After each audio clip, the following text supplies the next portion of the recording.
Good morning all of you. आज गुरु नानक जी की जयंती जो पूरे विश्व में हर्ष और उल्लास के साथ मनाई जा रही है, मैं गुरु नानक जी को नमन करता हूँ, उनके प्रति श्रद्धा व्यक्त करता हूँ और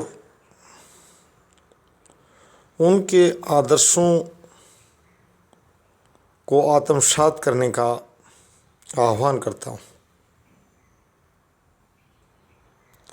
सेवा और परोपकार जैसी बातें उन्होंने अपनी वाणी के द्वारा कही, वो विश्व समुदाय को उनकी बात या उपदेश को आगे बढ़ाना चाहिए, सामूहिक प्रयास करना चाहिए ताकि अच्छे समाज, अच्छे विश्व का निर्माण हो सके, उसका मार्ग प्रशस्त हो सके। अब मैं नानक साहब की जयंती के दिन एक बात जो मेरे दिमाग में उपजी कि हताशा पैदा नहीं करनी चाहिए। किसी भी विषय पर अगर कहीं खामी या कमी दिखाई दे रही है तो उसका समाधान खोजने का प्रयास करना चाहिए और सेवा और परोपकार जैसे शब्दों का यदि अनुकरण कर लिया जाए तो कहना ही क्या है, चार चांद लग जाएंगे। संयमित वाणी से हमें सुधार के प्रयास करने चाहिए, मानने चाहिए। अब मैं आज व्यवस्था की तरफ बात करूँगा। जो व्यवस्था हमारे यहाँ अंग्रेजों द्वारा एक बनाई गई एक व्यवस्था कही है, अंग्रेज में जो फ्रेमवर्क कहते हैं, ढांचा कहते हैं, स्ट्रक्चर कहते हैं, वो जो चलाया जा रहा है उसमें देखने वाला बार बार कि लोग दूसरी जगह के उदाहरण देते हैं कि उस देश में ऐसा है, उसमें ऐसा नहीं है। हम विश्वगुरु थे नहीं, भारत शिक्षा के मामले में काफ़ी अव्वल स्थिति में है। ये विदेशी देशों को पता भी है कि यहाँ की शिक्षा का कोई मुकाबला नहीं है, शिक्षा का स्तर ऊंच है, कम नहीं है। मैं सुधार की तरफ जाऊँगा। अब मैं गुरु नानक देव जी की बात को इस दिशा में आगे बढ़ाऊँगा कि समाज को एक अच्छी सेवा कैसे मिले। सेवादाता जो हैं, सेवक के रूप में जो नियुक्त व्यक्ति हैं, आज मैं उनको गुरु जी की बात साझा करूँगा कि लोग इस बात से खुश हों कि ये लोग हमारे सेवक हैं। मैं सेवक के साथ में कहना चाहता हूँ कि पुराने ज़माने में अंग्रेजी शासन के दौरान विशेष रूप से मैं कहूँगा कि प्रशासकों की नियुक्ति की जाती थी, एडमिनिस्ट्रेटर। और एडमिनिस्ट्रेटर एक इस प्रकार का शब्द तैयार किया गया था कि अधीनस्थ कार्य करने वाले लोगों में, आम जनता में अपनी, कहा जाए तो ये कहना चाहिए बड़ा धमक दिखाए, यानी अपना प्रभाव दिखाए और उनको मानसिक रूप से अपने अधीन लाने का प्रयास करे कि मैं काफ़ी सुपीरियर हूँ। उसका बड़ा बुरा परिणाम निकला, संवादहीनता की स्थिति पैदा हुई, लोकतांत्रिक व्यवस्था में भी लोग वरिष्ठ अधिकारियों से दूर जाते चले गए। आज मैं सरकारों से, राज्य केंद्र सरकार जहाँ भी हैं, उनसे कहना चाहूँगा कि वो इस दौर में प्रशासक नहीं, प्रबंधक तैयार करें।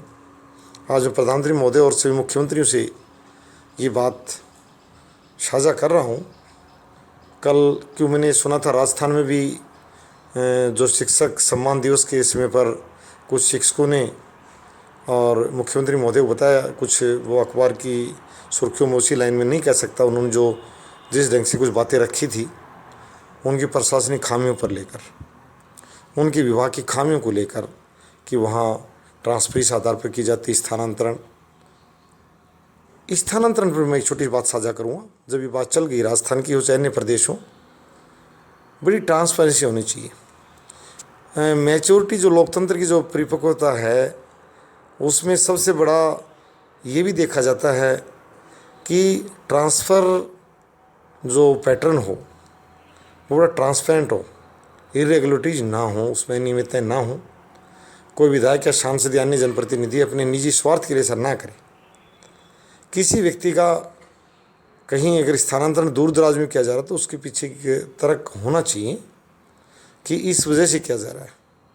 अगर किसी महिला कर्मचारी का जो अगर पदस्थापन किया जा रहा है तो ये ध्यान दिया जाए कि प्राथमिकता उसके स्थायी निवास स्थान के नज़दीक हो, उसके बाद वो खंड स्तर को प्राथमिकता रखा जाए, फिर जिला स्तर और फिर राज्य स्तर यानी दूसरे सीमावर्ती जिलों का मामला रखा जा सकता है।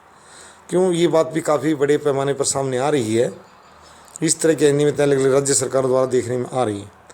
उसमें राज्य सरकारों को मैं ये सुझाव देना चाहता हूँ कि प्रशासक ना रखें, अपने कार्य करवाने के लिए प्रबंधक रखें। अब मैं इसी टॉपिक पर आऊँगा। गुरु नानक देव जी की सेवा भाव से, परोपकार से लोकतांत्रिक व्यवस्था को सेवादायी बनाना है।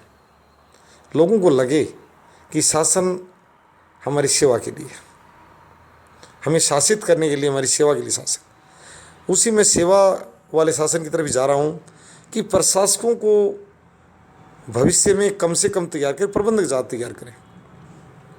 मेरा निजी अनुभव है कि काफ़ी बड़ी संख्या में देख रहा हूँ अधीनस्थ पदों पर जो लोग नियुक्त हैं या जो किसी पद पर नियुक्त नहीं है, उनमें से भी, और मुझे व्यक्तिगत रूप से भी, क्यों मेरी शिक्षा प्रबंधकीय रही है, मुझे पता है, तो कई बार मैं देखता हूँ जो मुख्य सचिव स्तर के अधिकारियों से जो कोई बात करने का मौका मिला है तो काफ़ी व्यक्ति हमसे कमतर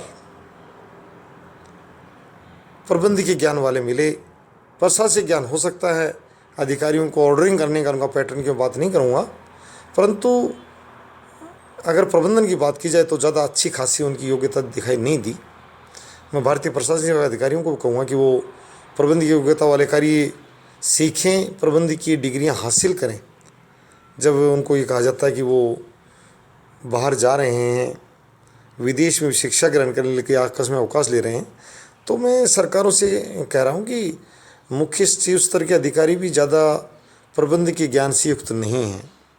इसमें यदि किसी को आपत्ति हो तो उसका हम बिल्कुल सिद्ध करने का प्रयास भी करें। उनका जो एक प्रकार से अगर वो कूद इस तरह को काटेंगे तो हम उनको सिद्ध भी करेंगे कि भाई इस तरह की इनकी मैनेजरियल जो एफिशिएंसी है वो ज़्यादा पावरफुल नहीं है। और कोई 2 करोड़ का आबादी का राज्य, कोई 6 करोड़ का, कोई 10 करोड़ का, कोई 14 करोड़, 20 करोड़ तक उत्तर प्रदेश जैसे राज्य हैं, तो उनके मुख्य सचिवों पर काफ़ी भार है योग्यता का, यानी कार्य कुशलता का, कि वो अपनी एफिशिएंसी दिखाएं, उन लोगों को सेवा देने का, उन लोगों को गरीबी से बाहर लाने का और उनको अनुशासित ज़िंदगी और सम्मानित ज़िंदगी देने का, उन लोगों पर भार है।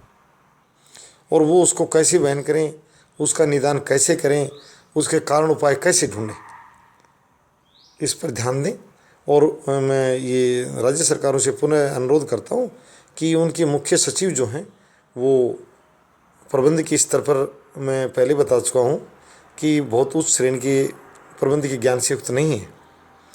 अगर किसी राज्य सरकार को इस संबंध में आपत्ति हो तो मैंने पहले कहा कि वो ये स्टेटमेंट वाद के योग्य भी है। अगर कोई इसका खंडन करे कि नहीं ऐसा नहीं है, वो हमारे पास पर्याप्त प्रमाण हैं, पर्याप्त सिद्ध करने के लिए हमारे पास साक्ष्य उपलब्ध हैं कि उनकी प्रबंधकीय योग्यता कमज़ोर है। IIM, Indian institute of management, जो भारतीय प्रबंध संस्थान जो बड़े बड़े प्रबंधक तैयार करते हैं, मुझे पता है उनकी प्रबंधकीय योग्यता काफ़ी अच्छी है, परंतु देखने में आता है या तो विदेश में उनको सेवा का मौका मिल रहा है, यहाँ निजी संस्थानों में जा रहे हैं। नहीं, मैं आह्वान करता हूँ, 20 भारतीय प्रबंध संस्थान हैं, प्रतिष्ठित प्रबंध संस्थान, इसमें कोई दो राय नहीं है। उनकी धमक है विश्व स्तर पर, उनसे निकले छात्रों को बड़े अच्छे अच्छे पैकेज मिलते हैं, करोड़ों में सालाना एनुअली, मैं उनसे भी अनुरोध करूँगा कि सरकार भी उनको मौका दे कि आप यहाँ भारत में अलग अलग राज्य सरकारें भी आगे आई कि आपको हम आमंत्रित करते हैं हमारे उस विभाग में, आप उन्हें प्रबंधकीय योग्यता दिखाएं और हमें लाभान्वित करें। तो मैं प्रबंधकीय छात्रों का हौसला अफजाई के लिए भी ये वीडियो सेंड कर रहा हूँ कि वो उनके पास पर्याप्त ज्ञान है और संस्थानों की अच्छी प्रतिष्ठा है, वैश्विक स्तर पर भी उनकी धाक है, धमक। ऐसी बात नहीं है। अहमदाबाद IIM, बम्बई, कलकत्ता, ये जो पुराने इंस्टीट्यूट इनकी तो बहुत पुरानी समय से नाम चल रहा है। भी IIM रोहतक है, लखनऊ, ये कई जो संस्थान आए इन्होंने भी अच्छा किया है। तो मैं पुरजोर प्रार्थना करूँगा सरकारों से कि उनको मौका दें और मुख्य सचिव के जो अधिकारी हैं वही लोग नियुक्त करें जो प्रबंधकीय ज्ञान से युक्त हों और प्रोडक्टिव यानी सेवा तंत्र को मजबूत करें। अनुशासन और गरीबी मुक्त समाज के निर्माण, अनुशासित और गरीबी मुक्त समाज के निर्माण की जो रोड मैप है उपलब्ध संसाधनों से वो तैयार करें और समाज और राष्ट्र को लाभान्वित करें। धन्यवाद।